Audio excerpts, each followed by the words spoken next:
Hi there, and welcome to episode 22 of Turning Tracks. My name is Matt, And I'm Chris. and we're here to talk about the music that we love. For this episode, I have chosen an artist that has been in my mental jukebox since the first day I heard him. His music has remained a constant staple of my beautifully tragic and hopelessly romantic side for the better part of nearly 3 decades. I'll never find someone quite as touched as you, because today we listen to the music of Vast.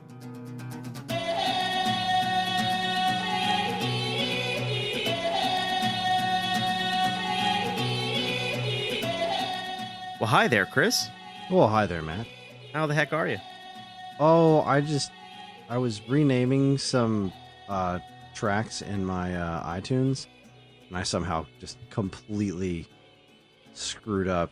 I basically named, I don't know, 100 some odd tracks a different album than what they are, so now I'm trying to refigure out what they were. That's interesting. Other than that, I'm doing okay. I remember those days of so carefully poring over the iTunes and I need the album art. I need, the composer. I need the best boy, because I had an iPod. I had an iPod. That's what it was. And I wanted all that information in there for some stupid reason. Well, it was what's it? I had downloaded all of Smooth McGroove's albums, but they got imported all weird. Mm-hmm. So I was going through all right, let me grab all these tracks and then change them all to this. But sometimes when I do that, something else will be highlighted randomly, way somewhere else, and then it won't tell me how many tracks I'm renaming before I do it.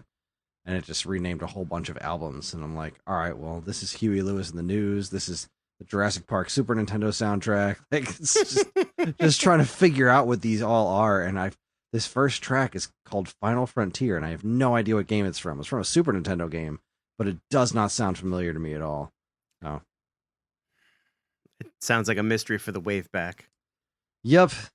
Certainly a mystery for the something or other. And speaking of the wave back, this is Turning Tracks. So, hey, wait a sec. For anyone who is new to the show, here's how this works. Each episode, either Chris or myself picks a band or an artist. That person then has to choose 10 tracks, and 10 tracks only, that they believe best represents that band or artist. We listen to them, we discuss them, and that's how it goes. So, I have not done my homework. I guess this is the part of the show where I ask you if you've heard of Vast. So, Chris, Matt? what, if any, is your history or knowledge of the band or group named Vast? I know how to spell it. Okay. That's it. I've never heard of this band before in my life. I mean, as far as I know, you said we were going to play something and I'd probably recognize it, but I didn't listen to anything beforehand. I just downloaded the tracks. So I'm over here all ready to get this cooking, ready to figure it out.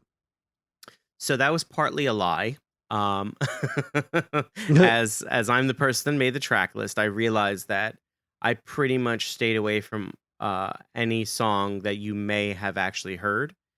Oh. Because I'm a jerk. The only song that you may have known was played on the intro. It's a song called Touched. It comes off the first record by the band Vast. I'd say give it a listen later. You might recognize it. I think that's probably their most popular song. And then there's another track off that record that was a massive single to Pretty When You Cry. Those two songs very much are angsty teen favorites. So, oh my. Yeah, I think honestly we'll get a lot of angsty teen music here. So, Chris, last episode you chose the band Collective Soul. Thank you very much. You chose Collective Soul, and you had mentioned that there's a lot of material in their repertoire that how do I say this accurately? Speaks to the hopeless romantic in you. Yes, indeed. Okay.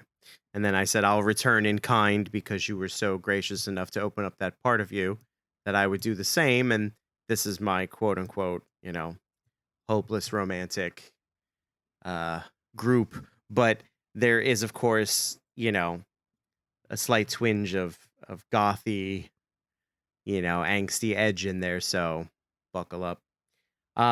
Since you don't know, since you don't have a history, um, my history goes all the way back to that very first album. And I believe the first track I heard was either Touched or Pretty When You Cry. And I thought, oh my God, this is amazing.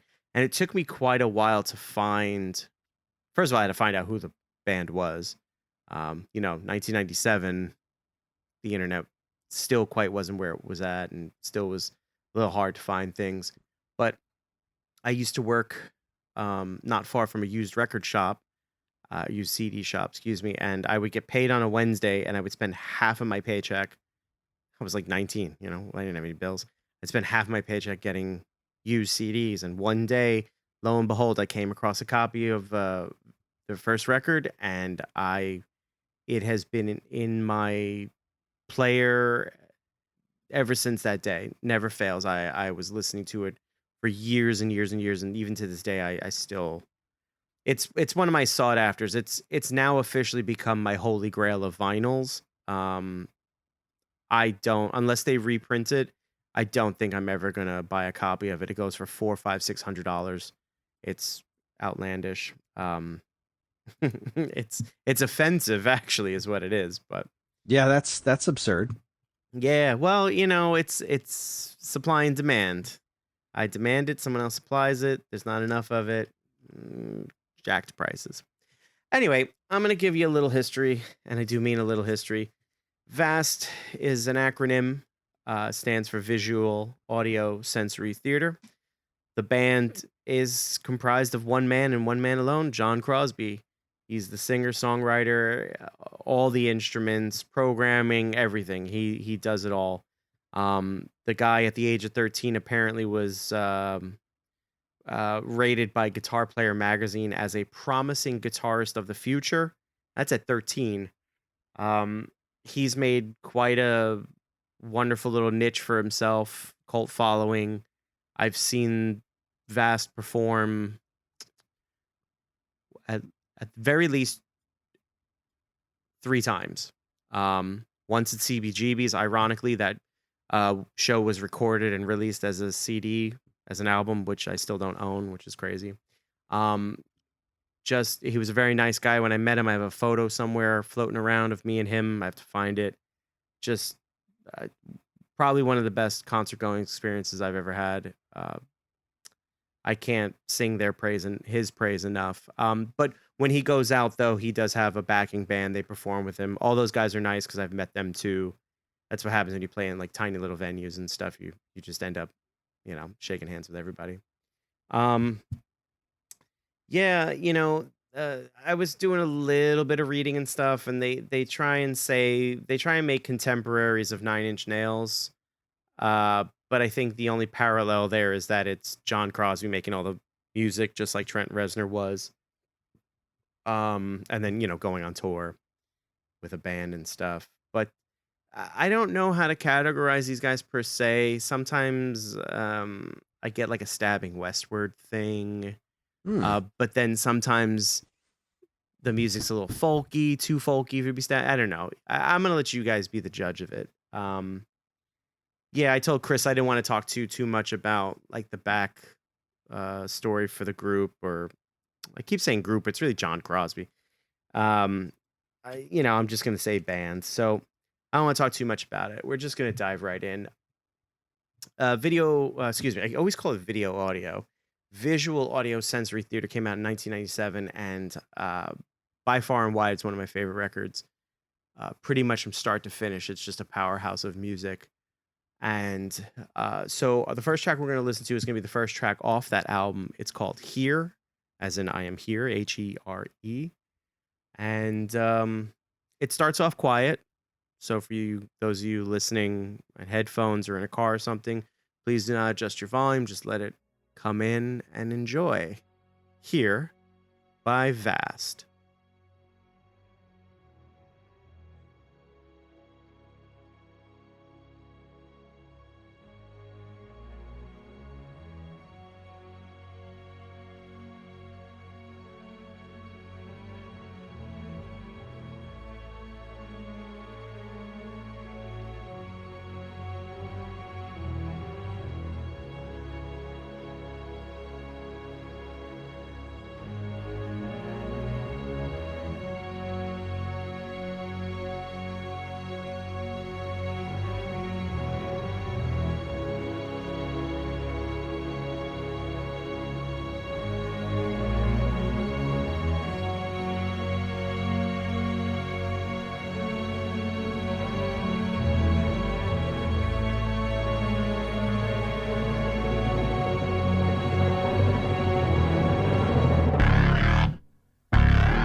That was Here by Vast off of Visual Audio Sensory Theater 1997 release. Chris, how'd that grab you? That grabbed me very well. I liked that quite a bit. That was fucking awesome, actually. I hear what you're saying about the stabbing westward. I was like getting this weird, like if you stuck stabbing westward 9 Inch Nails and The Cure in a blender. Like that's what I was Mm, getting off of that. okay. Uh, I liked that a lot. That was had a really good. Well, what year was this again? 97. 97. Okay, so it was later 90s. Yeah. I don't know why I had this stuck in my head that it was going to be lower fidelity, and then once it started going, it's like, oh, this is really high fidelity, well produced. So this is a I must have my timing screwed up. Yeah, that was great. That was awesome. I really liked it. Yeah, so there's that note in the middle where it breaks away and it's just him holding that note. Hmm. I've seen him 3 times, and of those 3 times, I've seen him personally hold that note twice. Hmm. One time, he had a guitarist who I was very impressed held that note. Um, yeah. Um, I love that song because of I love its dynamic so much. That song kind of contains all the parts that make up Vast. There's the acoustic guitar, electric guitars, um, there's samples, like very weird and interesting samples. Um, Let me pop back to our set list here. Mm, so on this record, you you may have heard it at the open for Touch. There's like Tibetan monks singing that they sampled and stuff like that. Like it's just some just obscure, interesting, weird things that you're like, that doesn't. Whoa, it does work. It works really well, actually. Um, this album has grossly influenced the way I wish I could make music if I were that talented. I would be putting pieces of music and projects together similar to this in that it's just kind of like a crazy hodgepodge mixed media, form of music, and I'd blame John Crosby directly. Like I blame him solely, squarely, put it on his shoulders. Clearly his fault. What was he thinking? Was he even thinking at all is the question. Was he even thinking of you? Funny enough, I think he has a song called Thinking of You. Anyway, Huh. he was thinking of me after we met. Okay, so that was the first track on that record. The second track is our opening track, Touched.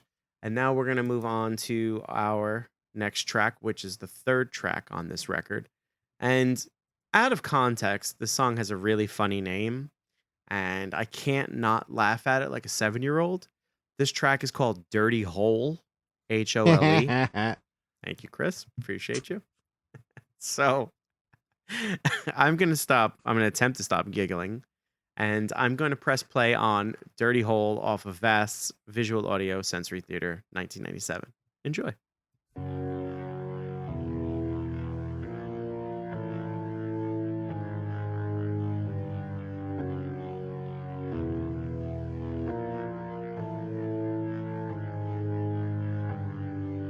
I saw gravestones, I saw none your own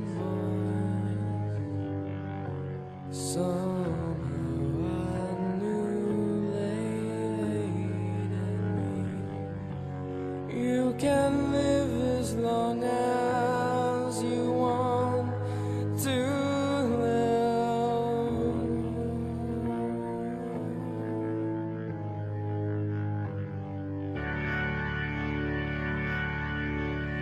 Lately, all I want is to be in your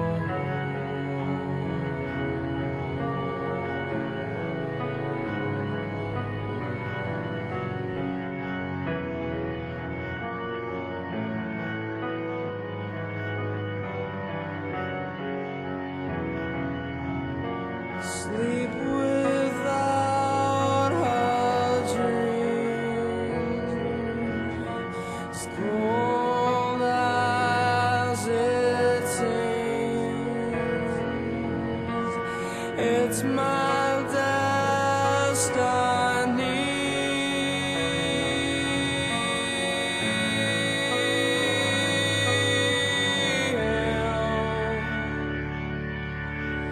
How many men have been in your sacred land?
That was Dirty Hole off of Vast's Visual Audio Sensory Theater.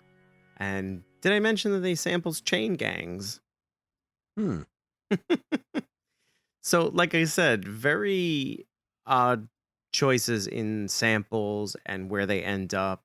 But, like, I feel like on paper, if you were to say, I want to make this track and it's got a chain gang in it, I'm just going to loop it and then I'm going to play, a Hammond over it with some electronic synthesizers and some heavy guitars and stuff, maybe like a halftime, and then double it up, and you'd go, that sounds like chaos. It doesn't make any sense. And then he goes, just hang on a second, and then he puts it together, and you go, my God, it's beautiful and full of stars. That's how I feel about this. It's such a chaotic piece of music, and yet it's got such a great order and wonder about it. It's just, and the lyrical content. I was just skimming the lyrics again. Not a ton of lyrics, but I ended up on this website that said lyrics and meaning, and then a bunch of people are chiming in on what they think it means. It's very interesting. Some people think it's very straightforward. Others think it's very deep in meaning, and I appreciate that. But I think everyone kind of comes across the same. They come across kind of a central theme to it. And I'll leave that up to interpretation for the listener. And speaking of listener, Kris, how did that one grab you?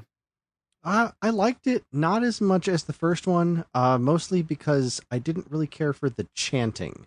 Ah, Minus the chanting, though, I really, really enjoyed that one. That one, in the beginning, it was very Radiohead, and then it just Yep. kind of stopped being very Radiohead. very early Radiohead, right? Yeah. Like Pablo Honey and Mhm. Precisely. yeah. It was I thought it was a very interesting track. It's certainly earned its runtime. Yeah. That's true. It is a little lengthier. It is, but not in a bad way. Right. You sometimes come across songs that can be overly artsy, and then by the time it's over, you're just like, all right, wrap it up. I got things to do. And this was not that. This did not overstay its welcome. It was a beefy song, but like I said, it earned its runtime. So yeah, I liked it. And yeah, the multiple entendres for the title take it to the next level. Absolutely. Moving right along, we're going to skip the next track, which is Pretty When You Cry. Again, massive single, massive hit, along with Touched. I would say, worst case scenario, go just listen to Pretty When You Cry by Vast, and I think everyone will probably be like, oh, yes. We're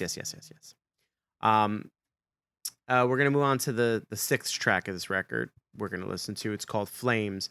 I picked from this record, maybe I picked a little more of the artsier stuff because I felt like, again, tying in with kind of your theme, you had said the hopeless romantic and stuff like that. I love a lot of this stuff that John has created musically, sonically, lyrically, because a lot of it does have these ideas. And let's keep in mind, 1997, right? This record comes out.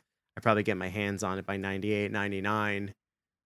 Which makes me 18, 19, 20. I'm in my first relationship, and you think you know everything. I didn't know my ass from my elbow, and I thought I knew what love was and what it was supposed to be. I watch TV. I know what relationships are supposed to be like. I've seen rom-coms. I know what's supposed to happen.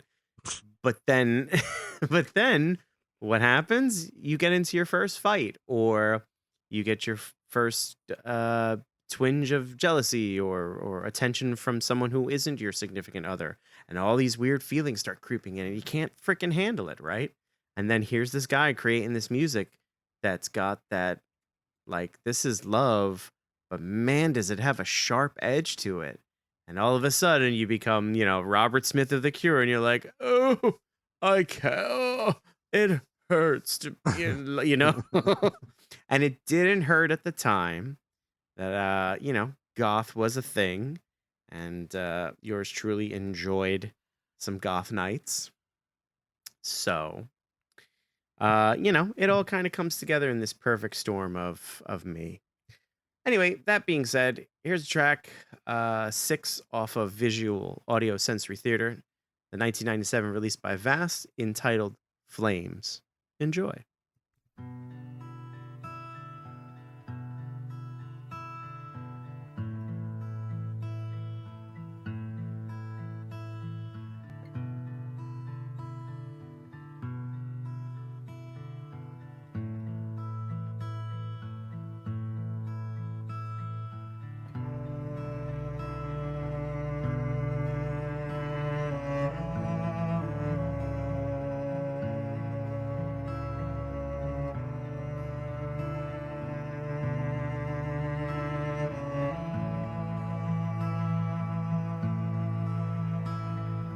Close your eyes, let me touch your lips. Let me give you something that is real. Close door. Leave your fears behind. Let me give you what you're giving me.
Just put me inside you.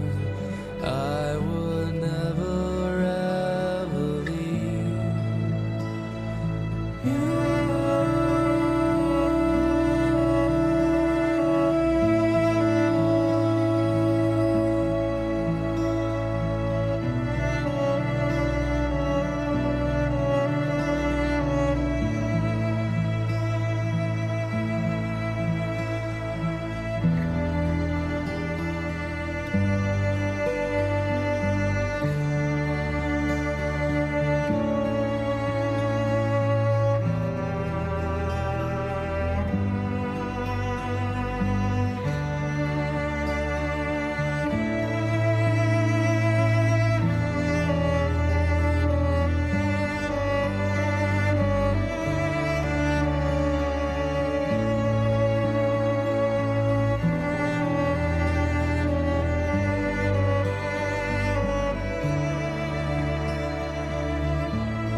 That was Flames off of Visual Audio Sensory Theater, 1997, released by Vast. And again, I can't stress enough how goth I thought I was. and and Oh, and you know, that very first relationship, and what all comes with that, and what you think of love and what you actually know, ass from elbow sort of stuff. Um, but I mean, even to this day, still those lyrics really sit with me, and I just think it's such a beautifully orchestrated and recorded track that even now, some 25 years later or whatever it is, I still listen to that track and I still kind of get like I get a little swoony, if that's a version of the word it is now, I guess. Um, yeah, Chris. this was a very, very pretty song. Yeah, I rather enjoyed this one. It's I can't say I've like excitedly enjoyed it because it's not an yeah. exciting song. It's just a very, very pretty piece of music. I can't say I know what it's about. hmm But you know me and lyrics. No, I just genuinely liked the vibe of it. I thought the violin was all very pretty. hmm It was a very, very, very more low key of a song than I expected. Like, because the first two tracks we've listened to have been very structured and like not neatly structured per se, but like they had like very clear. Here's some shit's going on, and this was very kind of dreamy. That just felt very loose. I liked it. Yeah, this record is very dynamic. You know, the opening track, which we heard, which was Here, you know, it's dynamic in unto itself, and then the record is just full of these like these peaks and valleys, and it's why it sits among some of my favorite records of all time, and will again probably remain my holy grail of vinyls. That being said, we're gonna move on to the third record. Now, in 2000, John Crosby put out a record called Music for People under the moniker of Vast, and it had one single. I spent an inordinate amount of time not listening to this record, which sounds really messed up because I really love John Crosby and his music, but I don't know how many times I have sat down and listened to Music for People, and it just doesn't grab me. There's a single on it called Free. And Free is very similar to the stuff that's on visual audio sensory theater. Everything else on the record it doesn't land for me. And now that's not to say that I'm not going to continue to attempt, you know, to connect with the record. I just felt things on that, you know, the music on that record just, I don't know, didn't really hit. It didn't make any sense for me to put on this list. So we move on to the third record, which is called Nude. At this point, he's off Elektra. I want to say, what's this label now? I don't know, 26 Blossom or something like that. This record is great. This is another record that in its own way departs from that kind of mixed media decoupage kind of thing I was talking about with the first record, but in my opinion, it finds the right sound without being the sample heavy, you know, kind of chaotic mix that was that first record. So just let that motorcycle pass. So the first track we're going to listen to off this album is a song entitled Thrown Away. It is the second album, this is the second goodness gracious, Great Balls of Fire. It is the second song on the album, and we're going to listen to it now. I'm so bad at segues. Like, why am I so bad at this? Kris, help me here. This is Thrown Away by Vast off a Nude. Enjoy.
There is almost nothing in between. Now I'm left like a flag on top of the moon. Precious one who have abandoned me.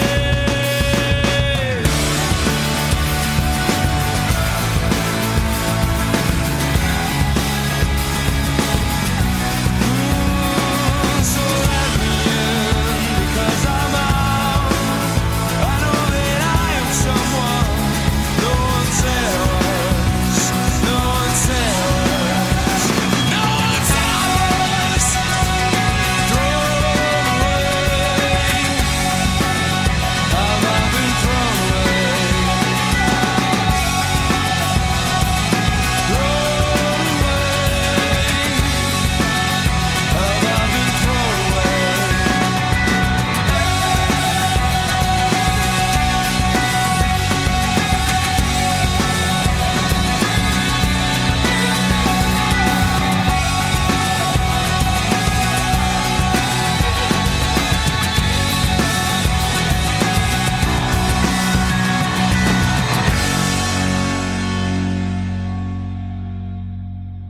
That was Thrown Away off of Nude by Vast. And I kind of forgot that there was that little sample in the beginning there, but you get the idea. Kris, how'd you feel about that? I don't know if you know this, but these guys are pretty good. Oh, I've heard a thing or two. This was odd. Again, the minus the. I'm not a big fan of chanting. Okay. So that always puts me off. But minus that, the rest, that was a really great song. Awesome. Getting the twinge of Stabbing Westward vibes. There's I don't think I would have pieced it together until you said it, but now that you said it, I can't not hear it, which is neat. There's I haven't thought about that band in forever, and then a couple of my friends went to go see them live not that long ago, and I was like, Mhm. I'm sorry, what? Yep. Forgot this band existed, and now this is twice this year Stabbing Westward has come up, and that's just a weird little anecdote. You're welcome. Here's a weird little sidebar. Stabbing Westward is one of those bands that has always been in my peripheral, and I've had a few friends who are like psychotic Stabbing Westward fans, right? But when Stabbing Westward was at their peak, I didn't own any of their records or anything, but you knew the singles, and those singles were very good. Fast forward to maybe like 3 years ago, and I'm listening to my Pandora, and I've got a lot of channels that hover in this area of this vicinity of music, and suddenly this song comes on, and I go, that guy sounds a lot like the lead singer from Stabbing Westward. And I let it play. I don't look yet. I'm like, I'm wondering if I can guess this. I do this to myself a lot when I hear something I don't recognize. So it gets to the chorus, and I'm blown away by the chorus. I'm like, this is a really good song. I go, all right, I give up, and I look, and it's Stabbing Westward. And it's like some album from like 2007. I'm like, holy cow, these guys still got it. So I go back, thanks to Spotify, and I started listening to their entire catalog. I was a fool.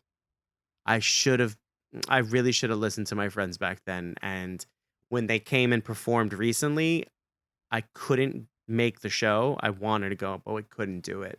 And I hate that I couldn't do it. So if you guys are liking what you're hearing, go listen to Stabbing Westward. And if you're not, go listen to Stabbing Westward. I also haven't given them a ton of time. A fair I think shake. we need to do a Stabbing Westward episode. I am, as I always say, don't threaten me with a good time. So as far as Thrown Away is concerned, I love this song because it's got just massive energy. Speaking of massive, one of my favorite things about a lot of the tracks that John has created is they're all so big.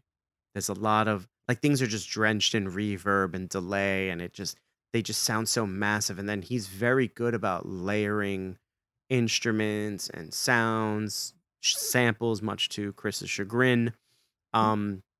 Just has this ability to create, Phil Spector coined it, the wall of sound.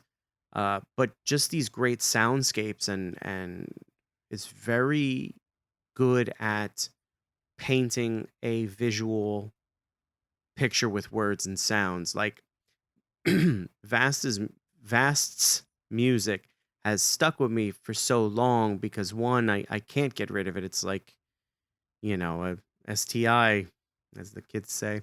But but because it's so intrinsically visceral to me, that the idea of a lot of these songs are about love and about the heart, about longing, about loss, sorrow, unrequited, whatever you want to call it. Like all that stuff's there, and on a very on a very least common denominator level, we can all, I think, agree, or I don't say agree, I shouldn't say agree.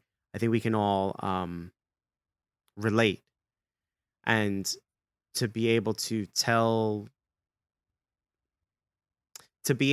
paint those pictures with the words, with the lyrics and the music, is just something that has, for me, has always made this band stand out. And I don't I don't talk about Vast a lot because, one, people have never heard of them. You've either never heard of them or you're a psychotic fan. There's no in between.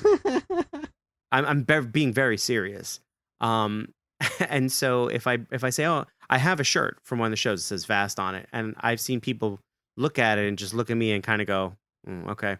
And then once someone was like, oh my God, you know Vast? And I'm like, oh my God, you know Vast? Forget it. You know what I mean? Off to the races. So, but then he has the ability to create a song like Flames, where it's just so delicate and there's just very minimal, and still be able to paint that picture and still be able to portray that emotion or whatever. It's, this stuff just blows me away. Our next track is a track entitled Be With Me. It's the 4th track on the Nude record. Yeah, it's just great stuff. So, Be With Me, off a Nude by Vast. Enjoy.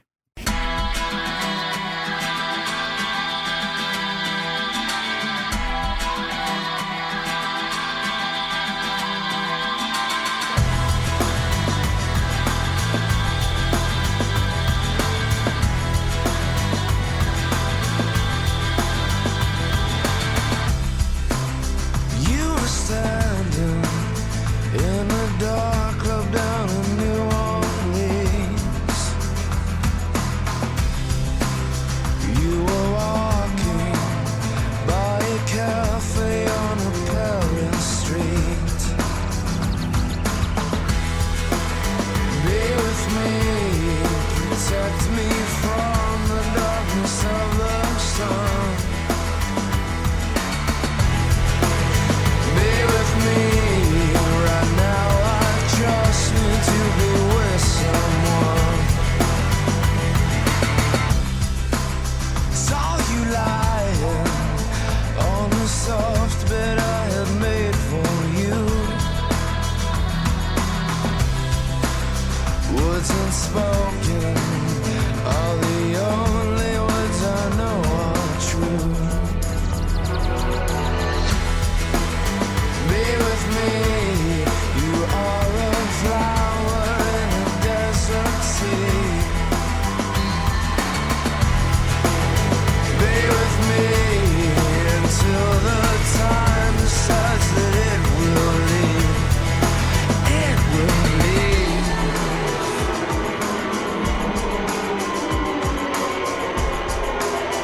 was "Be With Me" by Vast off of Nude, and I love that song.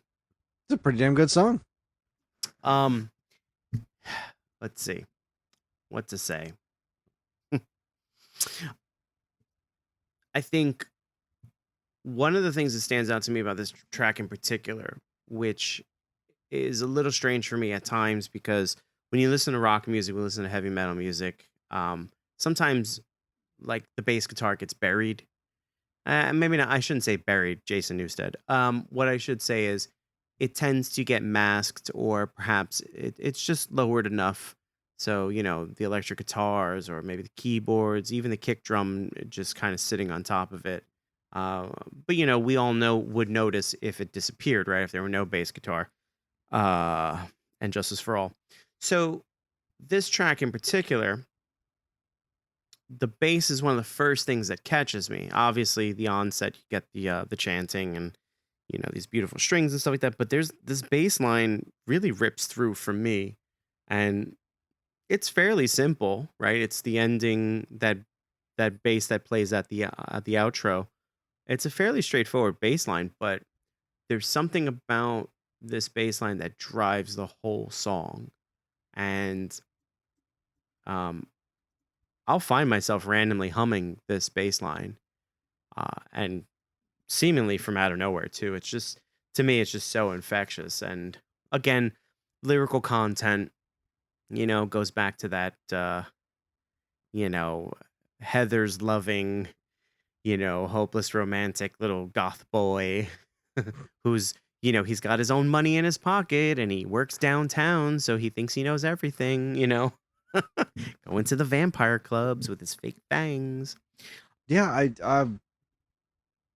obviously I don't have the connection to it that you do, so I can't really do much of a deep dive, having only heard it the one time. But it had a really good beat to it, had a really good groove. I was just kind of sitting back, eyes closed, listening to it and bopping up and down, having a good time. I'm just thoroughly enjoying this. It's just been real good track after good track so far. So keep them coming. Well, that's fantastic to hear. All right. So our next track, let me say that again, because that sounded disingenuous. I didn't believe you. I'm sorry. I was reading something. The way I should have said it was, that's fantastic to hear, because that makes me happy. The whole point of the show is to show each other music that we wouldn't necessarily have learned on our own, and we're all timid about it because we're like, I don't know, man. Music is like my love language. See, that I believed you on the first time. I thought you sounded disingenuous about listening to the next track. I was very confused. Yeah, you know what? You know what, Chris? We made it halfway through. I can't do this anymore. We're gonna skip 3 tracks just to screw with you. Imagine. No. We're gonna move on to the next one. I'm leaving all of that in, by the way, because this is what happens when you record a show after the 2 weeks we've had. All right. Yup. Don't take your love away from me. That track sits. That track actually sits before "Be With Me," and it again, another great track. Here it comes from Vast off of Nude. Don't take your love away from me. Enjoy.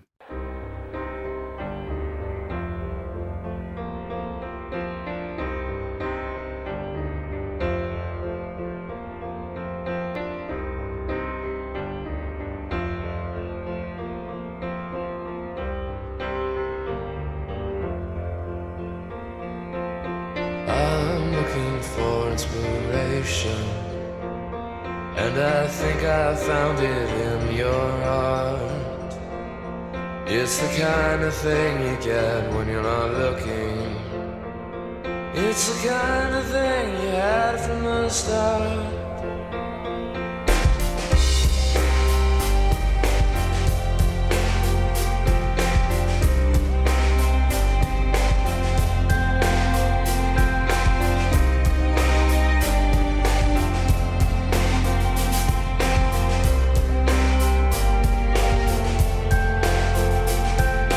Put me on a ship that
flesh that is dying,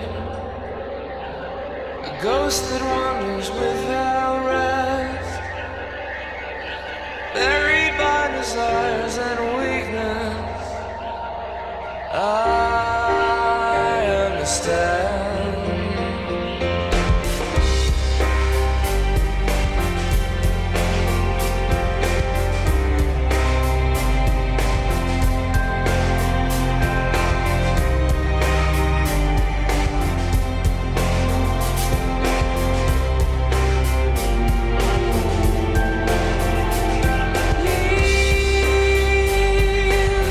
Don't take your love away from me. Don't take your love away from me.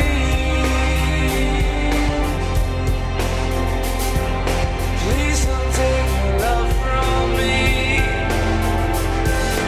Please don't take your love from me.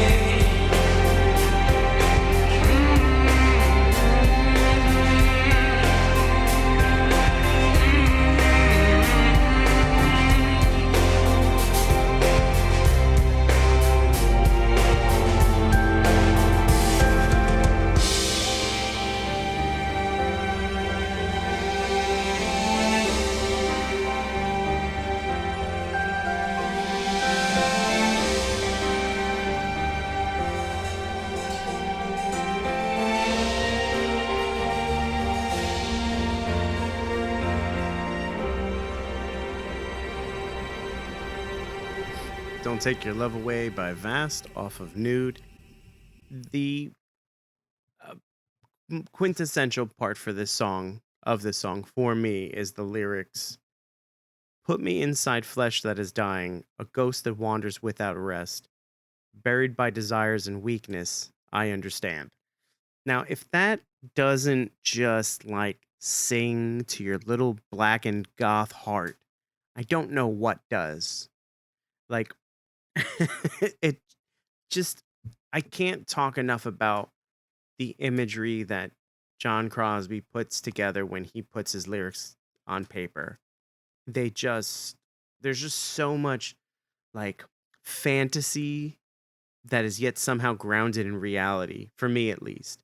It definitely has like, I don't know, if the trope is that women love rom-coms, then my trope is I love gothy, angsty love songs. And that extends to the band Him. If anybody remembers the Viva La Bam days, maybe I'll do an episode. Who knows? Anyway, Kris, let me get your impressions. It's another really great song. Very pretty, very easy to listen to. I did, and this is not in. This is Say it. This is such a loaded statement. This is not intended as. I don't think it's an insult. His voice really reminded me of Bono in this. Okay. I know.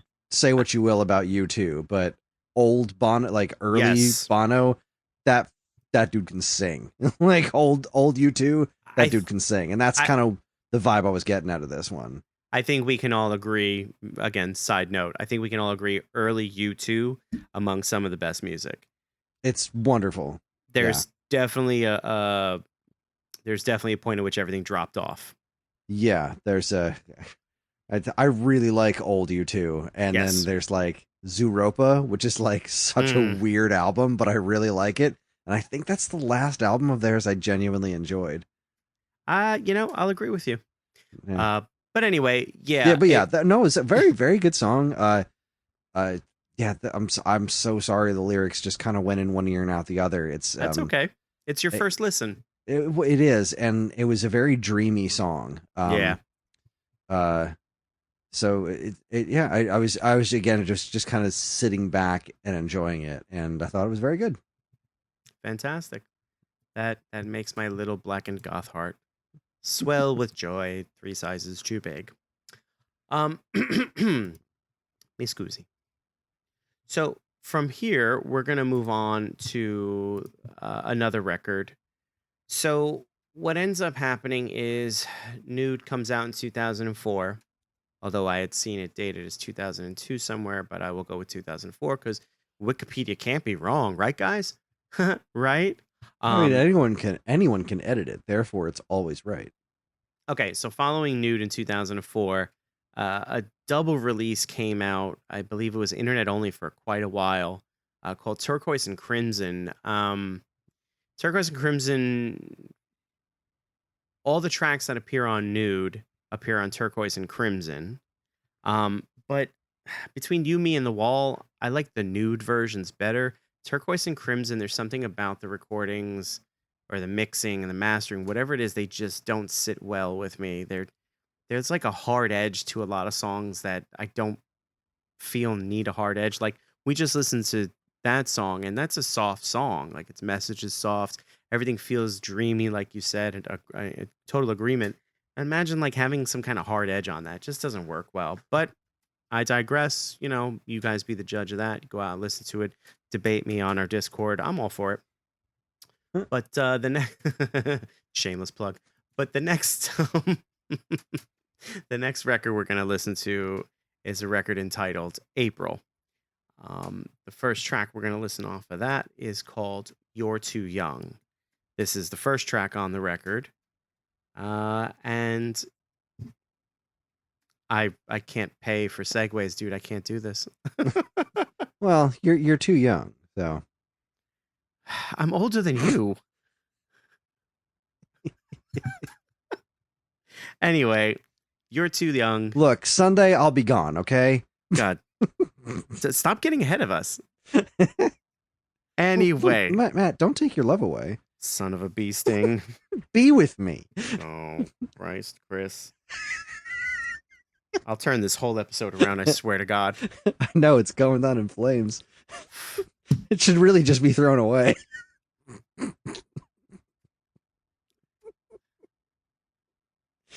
The only thing that would make this better is if Matt Much were here. You done? What are we listening to now? Yeah, You're Too Young. I'll wait. I will wait. I'm going to act good. like a Catholic school teacher. I'll wait. I'm good. It's all love. Okay, anyway. I'm good. I'm here, okay? Here.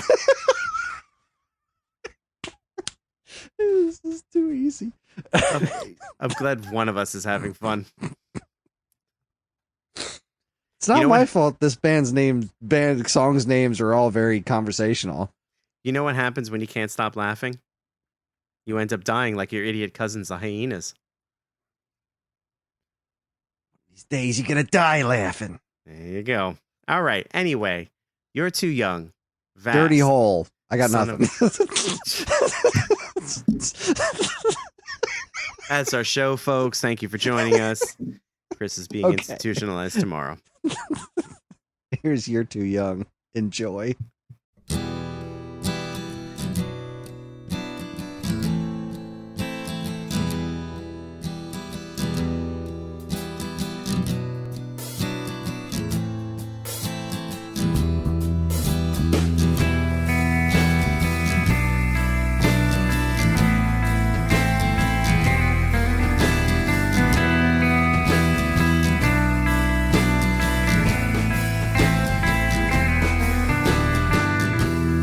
After 2, and I am all alone. She appeared. She says she'll get me home. We end up lost inside a bourbon maze,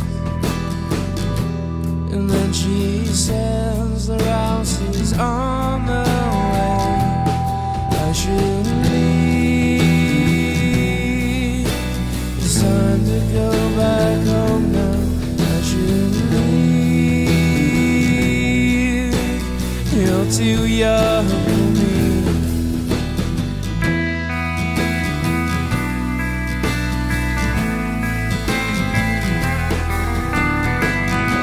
She has a man. She says he's just a boy, and she won't buy unless it brings me joy. I don't know where all the time has gone. I don't know where all the years have gone. I should leave. Put your clothes back on. I should leave. You're too young for me.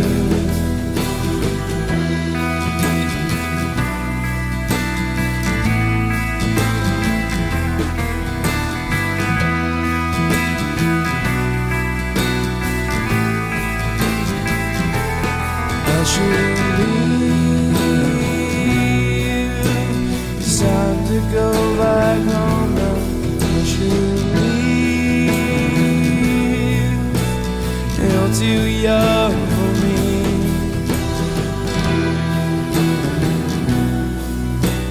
You're too young for me.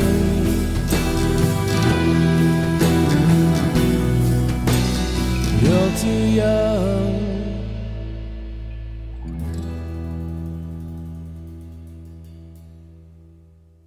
You're Too Young by Vast off of April, the 2007 release.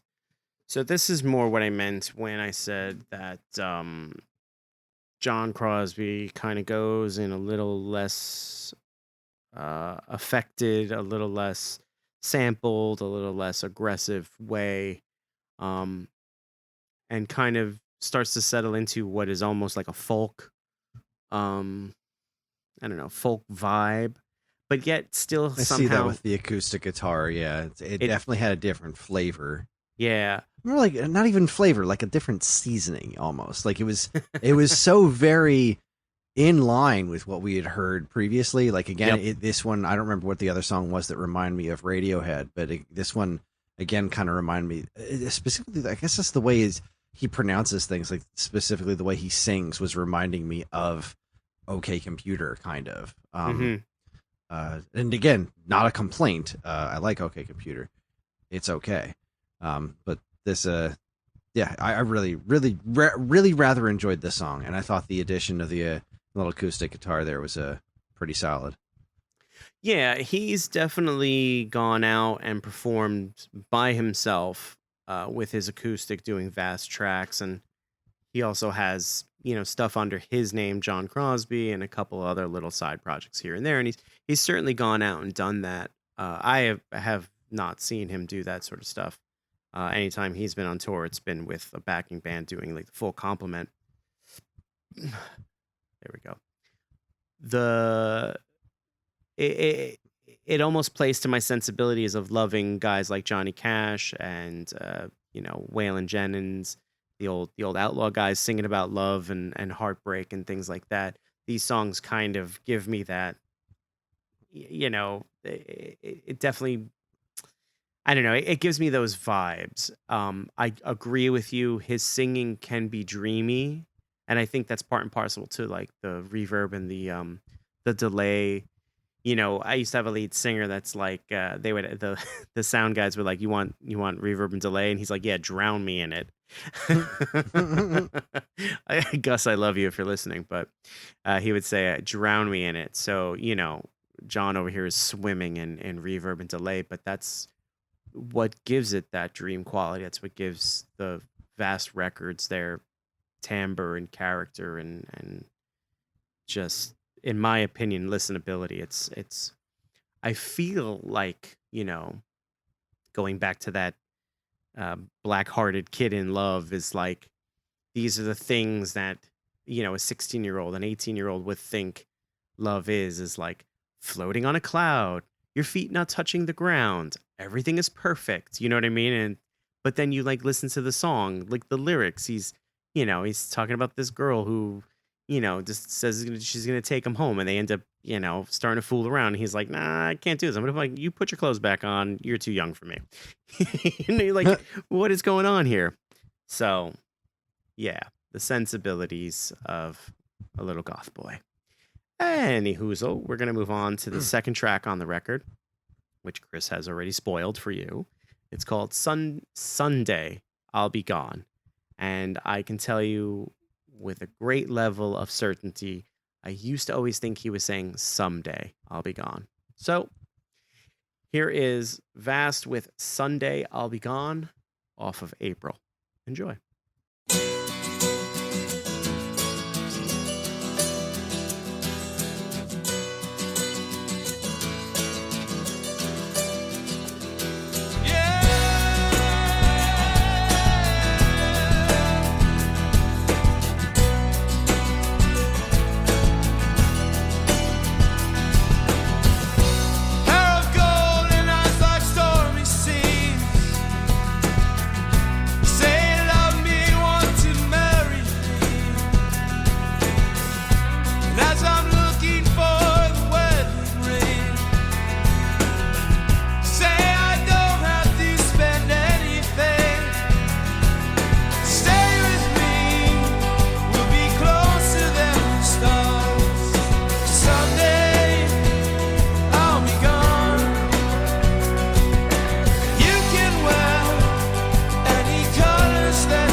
That was Sunday I'll Be Gone by Vast off of the record entitled April. Kris, impressions? That one again gave me Cure vibes. Mhm. And again, not in a bad way. That was that had a nice energy to it, not like a real like "Arr!" energy, just a nice energy. Like it had that melodramatic edge to it, and it kind Yes. of had that feeling to it. Melodramatic is the word I've been searching for. Why? How could I have not thought of that? Maybe because I don't know my ass from my elbow. Melodramatic is the perfect word that encapsulates exactly what I've been talking about this whole time. This weird melodramatic, relationship with what you think you know of love and what you actually know of love and what actually happens when you're in love. Ah, Kris, you're a genius. Happy to for be of that. service. Thank you for that. Yeah, this song I love in particular. I love that piano, first of all. That piano it doesn't sit on top of the song, in my opinion. It sits in between other instruments in this song, which, for anyone who's engineered, you kind of understand where I'm going with it. Because sometimes, you can mix stuff and you'll put the vocalist right out front or you'll recede them in favor of kind of having the guitars or whatever, right? But this piano sits in between these instruments in just like the most perfect of ways, in my opinion. And then his vocals, he's got such a great voice, in my opinion. He can hold a tune, he can carry a note. He has great phrasing. I love his melodies. I love his lyrics. But this song, the only way I can describe it is his lyrics, or his vocals rather, just kind of float around this song. They soar over parts of it. He's just got such a way about him. I think, if you backtrack and you go back to previous songs, especially in that first record, he really has a lot of history in his voice. You can hear like the blues when he sings certain parts. Definitely folk, because here we are listening to some folk music for all intents and purposes. But Guitar Player magazine was right when they saw him at 13. They were like, this kid's got talent. I just feel like Guitar Player magazine, just like everyone else, was like, we're just not sure what it's going to become. and this is what it became, and I could not be happier. If you've been listening to this show for a while, you know that I'm a big fan of songs that tell a story, the great storytellers. Again, Johnny Cash, Waylon Jennings, gentlemen like that. This next song is a song called Tattoo of Your Name. And the moment I heard this song, I thought, this is a brilliant song. And I found out way too late that they actually had a contest for, amateur filmmakers to make the video, and the winner became the official video. But, the video that did win was pretty much what I would have done in some way, shape, or form. So anyway, go to YouTube, check it out. You're going to be looking for Tattoo of Your Name by Vast off the album April. Enjoy.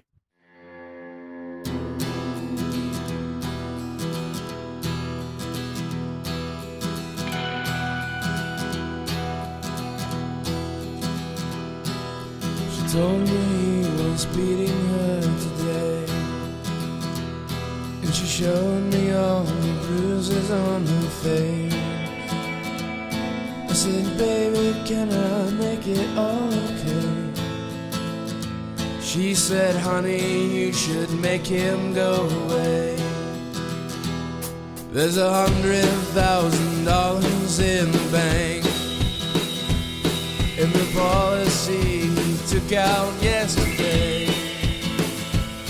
We can live outside the country for a while, until things smooth over and get under control.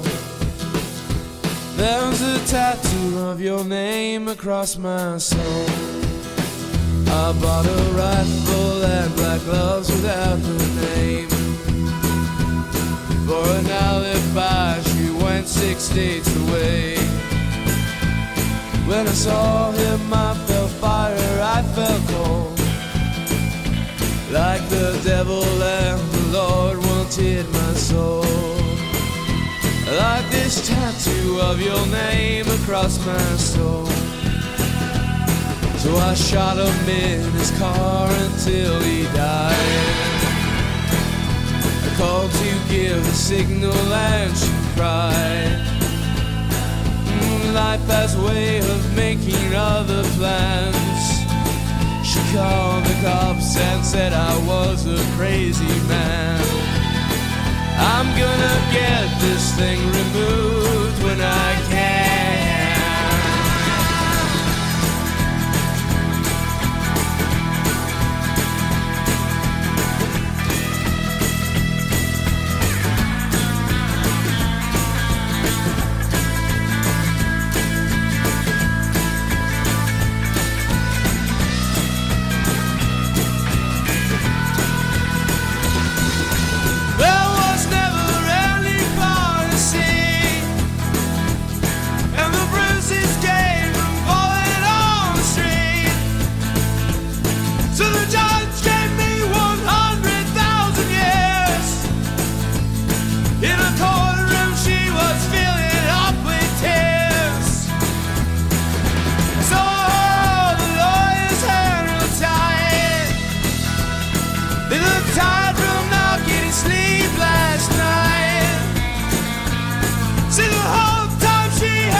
got off and I will never have the road. Just this tattoo of the name across my soul. Just this tattoo of the name across my soul. Just this tattoo of the name across my soul.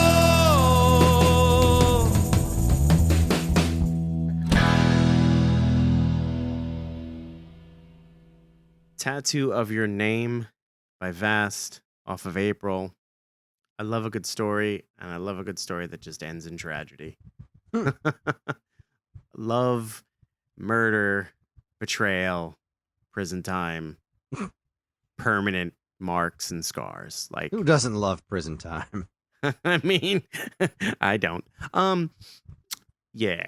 No, again, like I said on the onset, like I love when an artist can paint a picture and tell a story very, very vividly in the span of 2, 3, 4 minutes. That song is so catchy, and it harkens back again to the outlaw country days and stuff. A name popped while I was listening to this: Nick Cave and the Bad Seeds. There's an element of what Nick Cave does that is like, kind of desperado, outlaw country on top, in conjunction with everything else he does. And this song reminds me, like, if Nick Cave had done this song, I wouldn't bat an eyelash. I wholeheartedly believe that Nick Cave could have written this song and it been just as good. I love this song so much.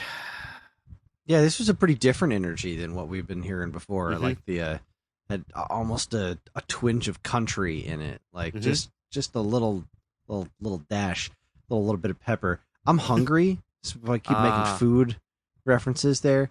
I see. But no, again, very much enjoyed it. Very, very cool song. That's, like I said, that makes me feel good. This, however, does not make me feel good. We have come to the last song of our listening, but you lucky audience members, you get that one more. We're going to leave April, go to May. No, I'm just kidding. We're going to leave 2007's April, and we're going to move on to 2009's Me and You. The last track we're going to listen to is the first track off of this record. It's called You Should Have Known I'd Leave. Now, if you haven't really picked up, the common thread here, let me just drive the point home one more time. Melodramatic love in a dark way. The wonders and the softness of love that has an edge that cuts. I can't think of any more goth-like references to drive this point home. So, oh my God, I'm dying of love. Maybe I'll keep that in. I don't know. So, let's get on with it. Move on to the final track. You Should Have Known I'd Leave by Vast off of Me and You from 2009.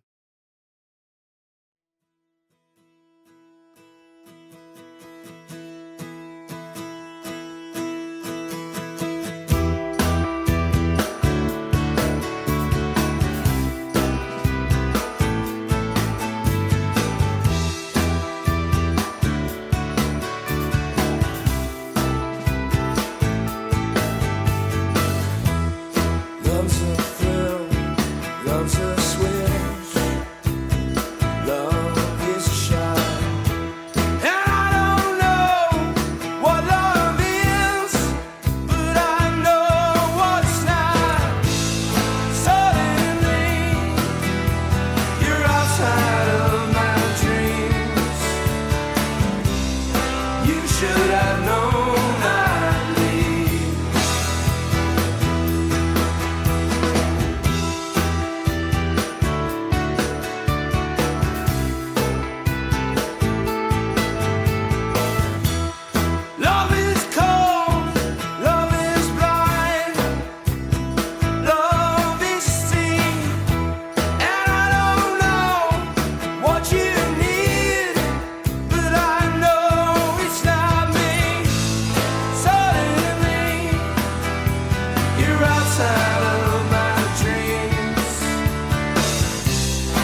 was You Should Have Known I Would Leave off of Me and You 2009 release by the band Vast. Or should I say the artist Vast? Or the artist John Crosby as Vast?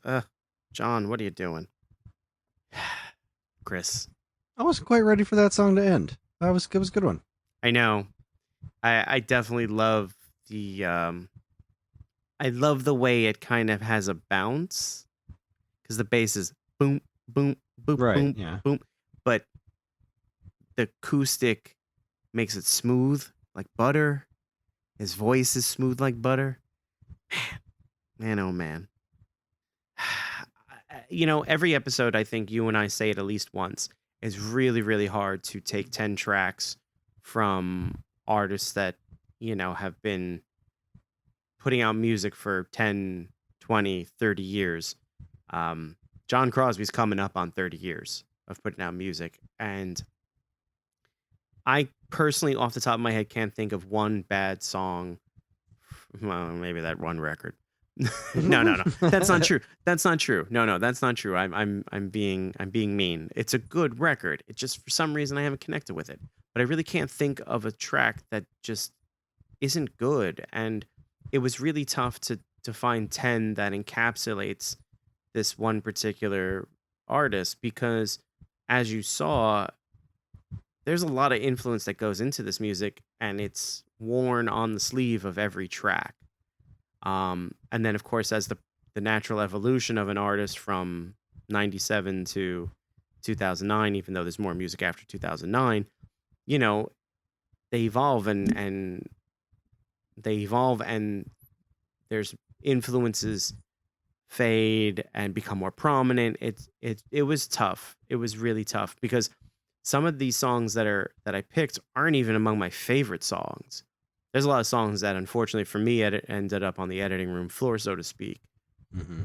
I'm just such a big, dare I say, Vast fan of Vast. I love this. I love this music so much. I don't know. I hope. My hope is that, since you seem to enjoy it, that maybe you'll go and you'll listen to some of the other stuff, and then we can geek out about it. I'll put it this way: if I can remember to, I will certainly put the effort into it. That's all I can ask. So, at the very least, I really enjoyed my time with Vast this evening. I had, obviously, not knowing who this band was, I really didn't know what to expect going in, because I've never heard of them before. Sure. But I rather enjoyed what I heard. So thank you very much for bringing this band to my attention. You know what? I'll take it. Sounds like a win to me. And I mean, if it wasn't the very nature of this show, it's my pleasure to do such a thing for you. That being said, that's our episode. Please join us next time when it is Kris's choice. And Kris, you teased me earlier with a record. You said, I'm not going to tell you what the record is because it is going to give away my next pick. So now I need to know. Well, I have decided that our next band is going to be Jack Drag. I have no idea who that is. I had a feeling that was going to be the case. And I'm not going to lie, not super dissimilar in some stylistic senses to what we just listened to tonight. Okay. It's definitely a different flavor for sure. Okay. But there's a couple of through lines, I think, between what we just listened to. But yeah, I was just it popped into my head earlier today that I hadn't listened to this big. A song came up, and I was like, you know what? I haven't seen what else has this fella done? And then I tracked down the rest of his discography and was like, you know what? This is what we're doing. We're gonna do Jack Drag. I really like this guy. So that's the plan, Jack Drag. I'm excited. Just your few statements about a lot of common through lines that's got me interested. So I'm ready. Huzzah! All right, so join us next time when I listen to Jack Drag for the first time. We here at Turning Tracks are incredibly grateful to everyone who listens, and we love to communicate with you whenever we can, and we have a couple of ways that we can do that. There's the Geek Aid Discord channel, in which we have a Turning Tracks chat, where we hope to discuss all manner of stuff relating to music and whatever our next episodes are going to be. And of course, you can always still email us at mail@geekade.com. That's geekade.com. And while you're at it, check out all our other social media channels, which you should totally follow, like, and subscribe to if you haven't already. And if you haven't, the hell's wrong with you? Turning Tracks and other Geekade podcasts are made possible thanks to the Geekade Patreon page. There, patrons can get access to monthly podcast topics, a recording schedule, and get early access to most of Geekade's shows, including this one and more. If you've enjoyed our podcast over the years, follow the link in the description below and give it a look. We really, really appreciate it. Finally, as always, be sure to check out all the other great content we have over on our site at geekade.com. Once again, that's geekade.com. As always, when it is a mad episode, I like to leave you guys with a bit of a dedication. It's the part of me that's always wanted to be a radio disc jockey. It's also my tribute to Kris from Northern Exposure.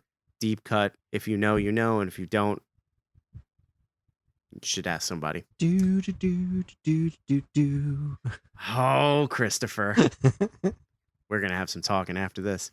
I'm gonna leave you off with a song called Desert Garden. It comes off the record Nude, 2004. I definitely do not like the version that's on Turquoise and Crimson.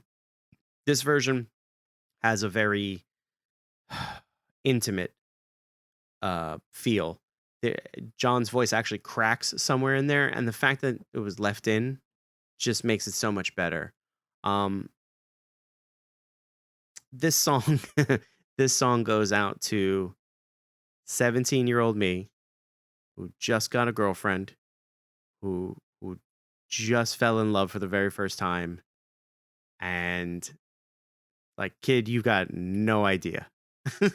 This song goes out to everybody that's ever been in love for the very, very first time and either had your heart broken or broke your own heart, and you find the beauty in it anyway. So, with that, everyone have a wonderful evening or enjoy the rest of your day. Good night.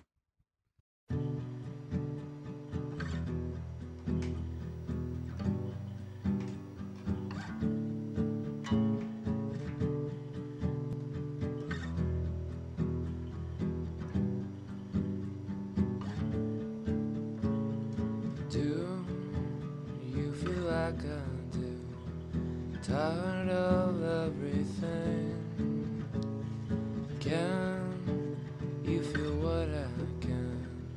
Almost everything. I wanna leave today. The sky is big and my life is small. I wanna leave with you, so we can build the perfect garden.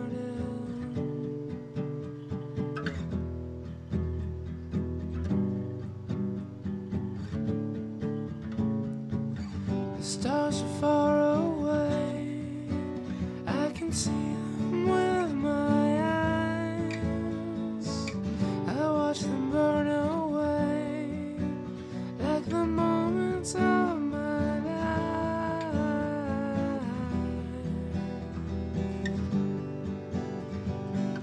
I wanna leave today.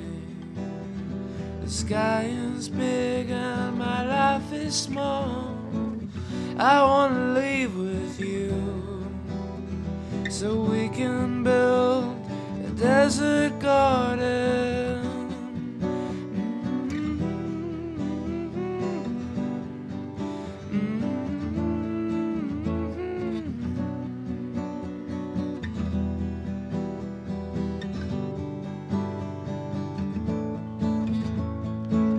The stars are far away, I can see them with my eyes.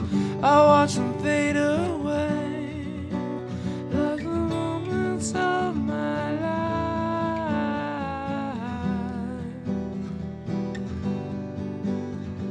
Strange how the houses look exactly all the same.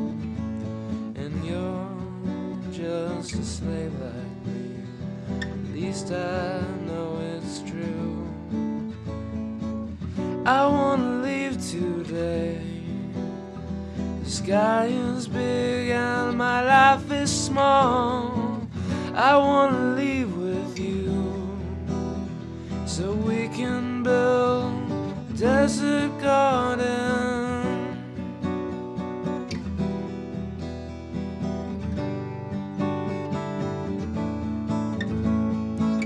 The stars are far away, I can see them in my eyes.